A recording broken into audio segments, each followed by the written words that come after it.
الحمد لله وحده والصلاة والسلام على من لا نبي بعده. وقال النبي صلى الله عليه وسلم إن الرسالة والنبوة قد انقطعت لا رسول بعد ولا نبی.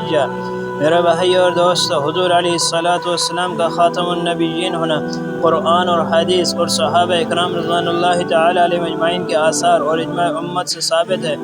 7 ستمبر 1974 کو ملک پاکستان کے آئین اور قانون کے تحت حضور علیہ الصلاۃ والسلام کے بعد نبوت کا دعویٰ کرنے والے مرزا غلام احمد قادیانی اور اس کے ماننے والوں کو کافر قرار دلوا دیا گیا، اور یہ کوئی نیا مسئلہ نہیں تھا۔ حضور علیہ الصلاۃ والسلام کے زمانے میں اسود عنسی نے نبوت کا دعویٰ کیا، اس کا سر قلم کیا گیا۔